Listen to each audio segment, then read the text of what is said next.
Hello, this is Grant Hughes of Grant Hughes Investigates on YouTube. If you could please hit that like, share, and subscribe button, I would really appreciate it. This video will be a continuation of what I've already done, showing you the DoorDash driver, then Bryan Kohberger's white Elantra pulling up in front of 1122 King Road, where Zainer Kernodle, Ethan Chapin, Madison Mogan, and Kaylee Gonzalez were all murdered on November 13th, 2022, sometime just before 420. I would think the murders happened sometime between 4:06 and 4:18. So in this video, I'm going to show you where Bryan Kohberger's car went after the murders. And the video will show that we found some interesting information on the show that we did tonight, which is January 17th, 2023. And it shows that there is a significant amount of missing time, 15 to 17 minutes, maybe even like 12 to 17 minutes of missing time between Moscow, Idaho, and Blaine, Idaho. The rest of the route seems to take the appropriate amount of time to get back to Pullman, Washington. And what we'll do is augment what we're talking about with paragraphs from the probable cause document, like we've done in previous videos. So let's take a look at that right now. Dylan Mortensen and Bethany Funk both made statements during interviews that indicated the occupants of the King Road residence were at home by 2 a.m. and asleep, or at least in their rooms, by approximately 4 a.m. This is with the exception of Kernodle, who received a DoorDash order at the residence at approximately 4 a.m. Law enforcement identified the DoorDash delivery driver who reported this information.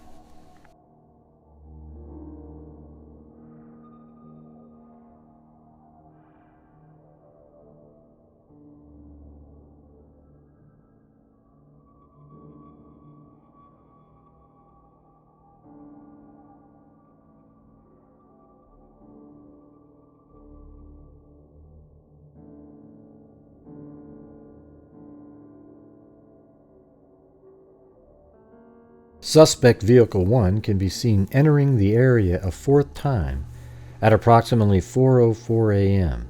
It can be seen driving eastbound on King Road.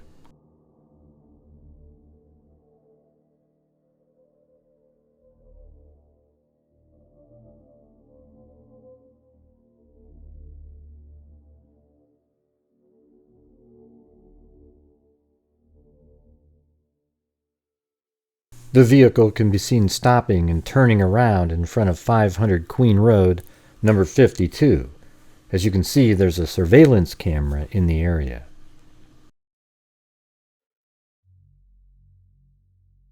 The vehicle is then seen driving back westbound on King Road.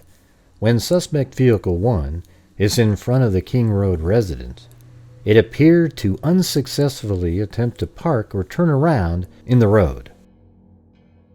The vehicle then continued to the intersection of Queen Road and King Road, where it can be seen completing a three-point turn and then driving eastbound again down Queen Road. While the probable cause document doesn't mention where the suspect vehicle parked, I believe it parked behind the residence, where the person sitting in the car would have a clear view of the residence inside the house. At around 4:06 or 4:07, the killer exits the vehicle and enters the home, killing all four victims. He likely left the home at around 4:18 or 4:19 and headed back to his vehicle. Suspect Vehicle 1 is next seen departing the area of the King Road residence at approximately 4:20 a.m. at a high rate of speed. Suspect Vehicle 1 is next observed traveling southbound on Walenta Drive.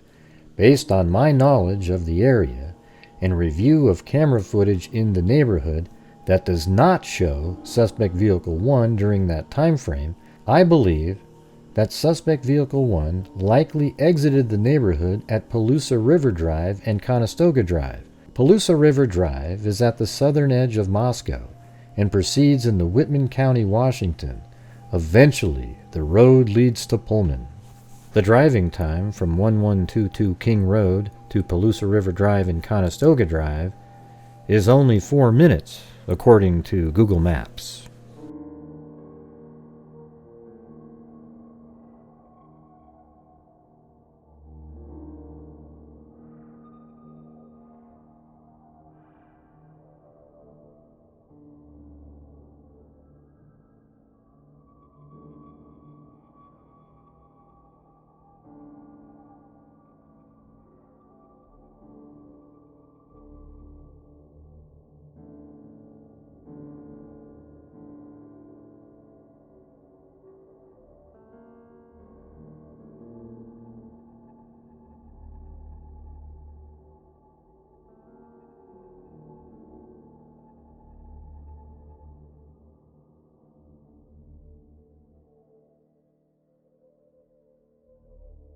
The 8458 phone, or Bryan Kohberger's phone, does not report to the network again until approximately 4:48 a.m., at which time it utilized cellular resources that provide coverage to Idaho State Highway 95 south of Moscow, Idaho, near Blaine, Idaho, north of Genesee. It's only about a 15-minute drive from 1122 King Road to just north of Genesee. That would mean, since the vehicle left at 4:20, it should have been able to get there by 4:35. But it doesn't ping there until 4:48. That means there are at least 13 minutes of missing time. Is this when Bryan Kohberger may have ditched his knife and bloody clothing? Maybe someday we'll find out.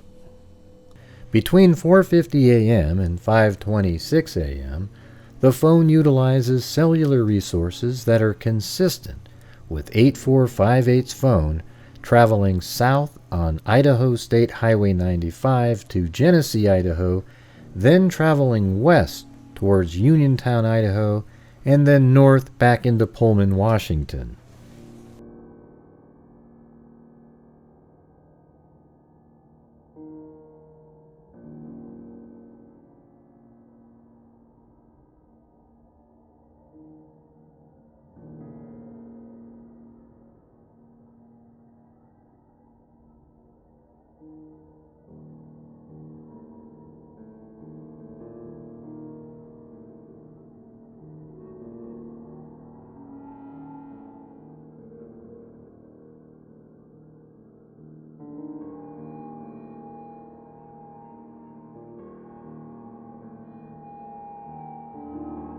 At approximately 5:25 a.m., a white sedan, which was consistent with the description of suspect vehicle 1, was observed on 5 cameras in Pullman, Washington, and on WSU campus cameras.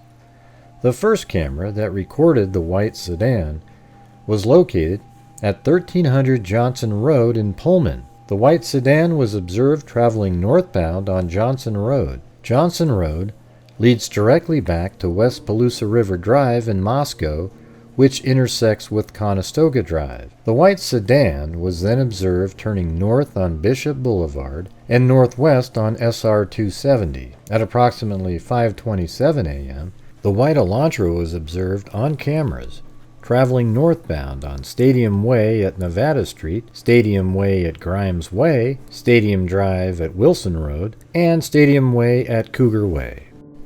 The direction that Kohberger's phone and the white Elantra are traveling are consistent with heading back to Bryan Kohberger's residence. Using the probable cause document, the closest route that I found that resembles the route that they put in the document would be this one right here. I think whoever put the document together just drew on the picture there and didn't use Google Maps or anything like that to create the actual path, because when you zoom in, there really isn't any other routes that can create the shape that they have in this document. So it looks like it comes up and then down and up and around like that, but you know, I don't really see that here. I mean, I guess there's some weird, even crazier back roads right there.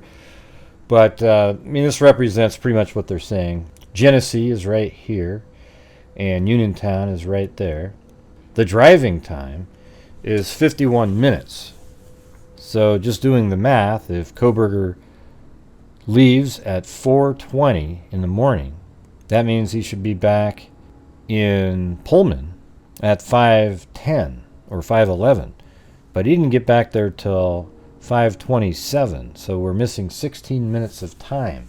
The time that law enforcement says the phone pinged near Blaine right here. Let me turn on the path here. Right around near Blaine here. That route only takes about, I think it was 17 minutes. Driving from the King Road residence to south of Blaine and north of Genesee only takes about 18 minutes. So if you add 18 minutes to the time that Kohberger left, which was 4:20, that would be 4:38. His phone, however, pinged in this general area at 4:48. So right there's 10 minutes of missing time. So because there's 10 minutes of missing time right there, it makes you wonder if perhaps he dumped the knife or some clothing in this area right here because there's 10 minutes of missing time. There also seems to be another 5 or 6 missing minutes. So anything is possible, but even on this side path right here, he may have dumped clothing or the knife. There is the border between Washington and Idaho right here. You know, given the fact that we're missing 10 minutes of time from Moscow to where the phone pinged, you know, around 10 minutes, could be 10 to 15 minutes. You wonder if it's in this area right here that the knife or the bloody clothing that he obviously would have been wearing were dumped. Bryan Kohberger obviously would have wanted to dump the bloody knife and bloody clothing as soon as possible after the murders to avoid those items being discovered had he been pulled over. The probable cause document has associated Bryan Kohberger's phone with the white Elantra. The timing matches up not only in Moscow, Idaho, but in Pullman, Washington as well. So I think the probable cause document is incredibly useful. The more you look at it, the more you put pieces together. So tonight on my show, we're going to go back over the probable cause document again from start to finish, and knowing what we know now and having time to digest it. I think you'll find it really interesting.